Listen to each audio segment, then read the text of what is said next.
आप सभी का हार्दिक स्वागत है। एक बार फिर मैं आपके लिए लाया हूँ क्लास 7th का मैथ। उसके अंदर हम लोग बच्चों पढ़ने वाले हैं जो एक्सरसाइज 1.2 है उसके जो आगे क्वेश्चन है। तो इसमें देखो बच्चों क्या है कि हमने इसे पहले पढ़ा था क्लास 7th का जो मैथ है उसमें हमने क्वेश्चन नंबर पढ़ा था 4th, simplify by using property. ठीक है, ये वाला क्वेश्चन हमने पढ़ा था। ठीक है, और मैं बता दूँ आपको ये जो क्लास 7th है उसका मैथ्स है।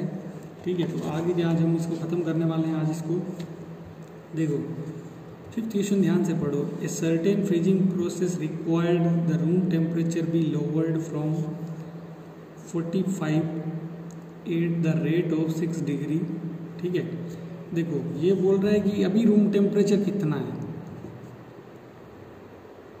रूम टेम्परेचर जो अभी का है वो है 45 डिग्री सेल्सियस। अब ये बोल रहा है कि रेट वो 1 घंटे में 6 डिग्री सेल्सियस कम हो रहा है ना, इन 1 आवर। रेट कितनी उसकी जो रेट है वो कितना, मतलब लोवर्ड होने की रेट कितनी है। ठीक है, तो वो है 6 डिग्री सेल्सियस पर आवर। ठीक है, रेट ऑफ लोअरिंग टेम्परेचर। तो देखो बच्चों क्या है, ये बोल रहा है कि व्हाट विल बी द, देखो आप अपनी बुक में देखना इस क्वेश्चन को, यहाँ ध्यान से दिख नहीं रहा होगा। What will be the room temperature 9 hours after the process begin. अब प्रोसेस मान लो अभी बिगिन हुआ है। ठीक है, तो इसने कोई टाइम तो दिया नहीं है, तो अपने को खाली इतना ही दिया कि 9 घंटे के बाद क्या होगा।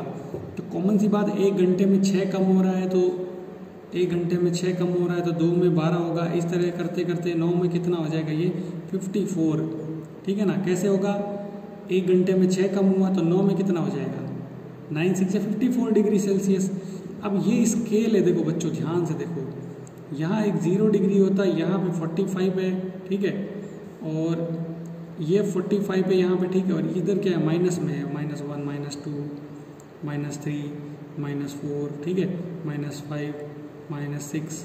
ठीक है ना, -7 -8, इस तरह से चलता जाएगा। अब देखो ये यहाँ से यहाँ कितना कम हुआ है, 54 डिग्री सेल्सियस नीचे गिर गया है ये टेम्परेचर। देखो तो 0 से 45, एक तो 45 कम हो गया। ठीक है, फिर नीचे कितना गया, देखो ये 46 47 48 49 50 51 52 53 54, यानी कि ये टेम्परेचर है बच्चों माइनस का 9 डिग्री सेल्सियस। अगर आपको ऐसे नहीं समझ में आया तो देखो 45 पहले था टेम्परेचर, अभी कितना हो गया है, 54 डिग्री सेल्सियस नीचे गिर गया है। ठीक है, तो आपको क्या करना है, 54 में से ये माइनस करना है। ठीक है, तो माइनस करोगे तो कितना आएगा, 9 आएगा। अभी 9 प्लस में नहीं है, क्यों नहीं है, क्योंकि देखो 0 से 45 पहले तो इतना कम हुआ, उसके बाद में कितना कम हुआ, उसके बाद में ये 9 डिग्री सेल्सियस और कम हो गया। ठीक है बच्चों, तो इस तरह से ये जो टेम्परेचर है धीरे धीरे कम हो रहा है। ठीक है, तो इसका आंसर होगा 9 डिग्री सेल्सियस। नेक्स्ट देखो बच्चों 6 नंबर क्वेश्चन। तो ठीक है बच्चों, अब नेक्स्ट क्वेश्चन लेते हैं। इसमें देखो क्या है, देखो ध्यान से पहले आप क्वेश्चन पढ़ो, इसमें क्या बोल रहा है। देखो 6 नंबर क्वेश्चन है बच्चों, आप अपनी नोटबुक में देखना, यहाँ ध्यान से मैं आपको नहीं दिखा पा रहा हूँ। देखो, in a class test containing 16 question, एक क्लास टेस्ट है जिसमें 16 सवाल है, 16 क्वेश्चन है। 4 marks are given for every correct answer, 4 नंबर आपको मिलेंगे सही करने पे, and -2 marks are given for every wrong answer, गलत करने पे आपको -2 जो है वो उसमें कम हो जाएगा। ठीक है, तो give the answer of the following question. तो ध्यान से देखो बच्चों, फर्स्ट क्वेश्चन जो है, Manpreet attempts all the questions but only 4 of these answer are correct, find the total score. अब देखो पहला क्वेश्चन मैं आपको बता दूं, उससे पहले मैं आपको बता देता हूं कि इसमें करना क्या है। देखो सबसे पहले इसने बोला है कि करेक्ट आंसर के लिए अगर आप एक सही करते हो तो आपको +4 मिलेगा। ठीक है, ये राइट पे, ठीक है ना, 1 राइट पे। अगर आपने रॉन्ग किया तो आपको क्या होगा, अगर आपने एक रॉन्ग किया तो आपको -2 वहाँ पे कम हो जाएगा। ठीक है, 2 नंबर कम हो जाएंगे। तो देखो ध्यान से देखो, मनप्रीत ने क्या किया, सारे क्वेश्चन किए। सारे क्वेश्चन करने का मतलब क्या है, उसने 16 के 16 क्वेश्चन किए, ठीक है। अब ध्यान से देखो, ये बोल रहा है कि लेकिन उसने करेक्ट कितने किए, but only 4 these answer are correct, 4 ही करेक्ट किए। तो देखो 4 जो 4 क्वेश्चन है उसके करेक्ट के कितने हो गए, 4 × 4 16 नंबर हो गए उसके। लेकिन टोटल नंबर कितने थे, इसमें से 4 ही करेक्ट हुए हैं, बाकी 12 कितने होंगे वो गलत हो गए हैं, ठीक है ना, रॉन्ग हो गए हैं। तो देखो 12 के उसको माइनस में जाएंगे, ठीक है ना। तो 12 2 जा 24 माइनस के, तो जब इनका डिफरेंस निकालेंगे तो नेगेटिव में उसके आंसर आ रहे हैं कितने, -8 नंबर। तो जो मनप्रीत हैं उसके नेगेटिव मार्किंग आई है, ठीक है, वो भी कितने, -8, ठीक है ना। नेक्स्ट देखो बच्चों, ए वाला मैंने बता दिया आपको, बी वाला देखो। बी वाला जो है उसको पहले ध्यान से पढ़ो। कार्तिक अटेम्प्ट्स 14 क्वेश्चन, उसने 16 नहीं किए, 14 ही किए, ठीक है। Only 2 of these answer are wrong, उसके 2 ही गलत हुए हैं। तो देखो सबसे पहले उसने किए कितने हैं, 14 किए हैं, जिसमें से उसके 2 ही गलत हुए हैं, यानी कि कितने सही हो गए, 12 सही हो गए। तो 12 12 के कितने हो गए, यहाँ पे एक पे आपको 4 मार्क्स मिलता है, तो 12 करेक्ट होने पे कितना मिलेगा बच्चों, 48 मार्क्स, ठीक है। इसमें उसने 2 गलत कर दिए, तो उसके भी क्या होंगे, माइनस होंगे, कितने, 2 2 जा -4, ठीक है ना। तो ये कितने हो गए उसके, तो इसका स्कोर कितना हुआ, उसका स्कोर हुआ 44 नंबर, ठीक है ना बच्चों। तो आई होप आपको ये क्वेश्चन नंबर 6 जो है वो समझ में आया होगा। नेक्स्ट चलते हैं हम क्वेश्चन नंबर 7 में, ठीक है ना।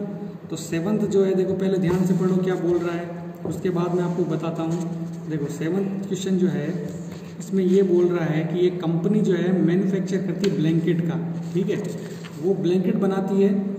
और उसने क्या किया है, वो हर सीजन में कितने बनाती है, 12,000 blanket.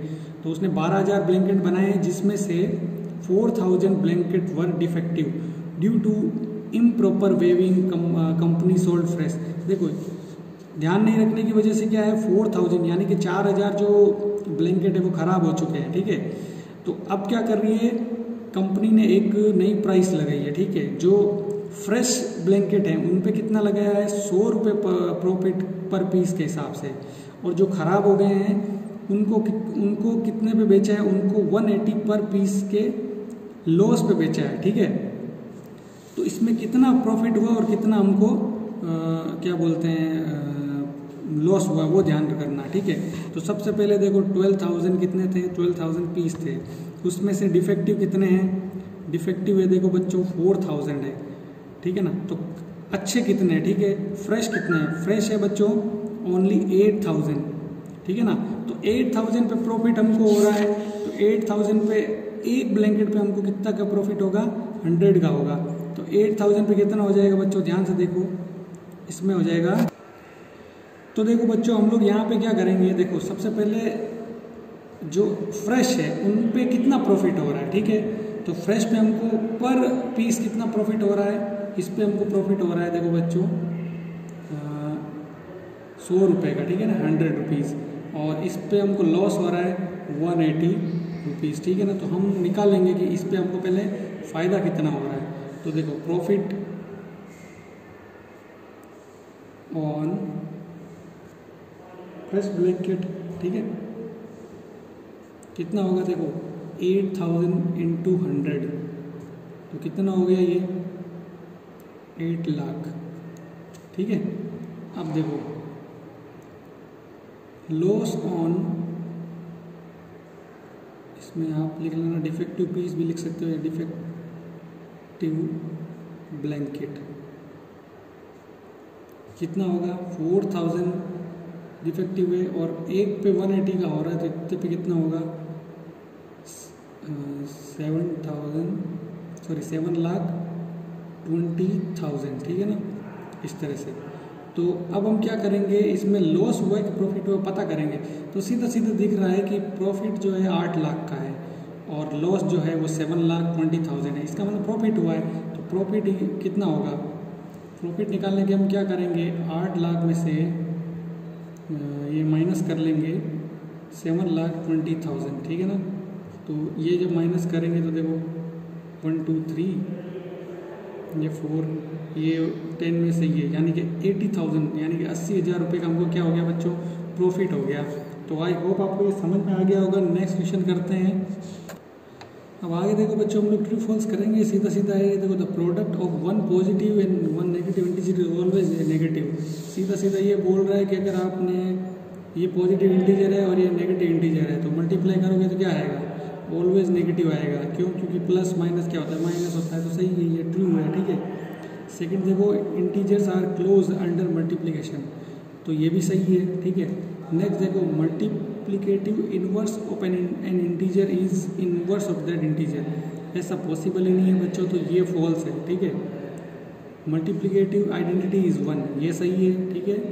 Product of an integer and zero is always zero, सही है, ये भी सही है। Multiplicative inverse of zero is not zero, ये भी सही है बच्चों।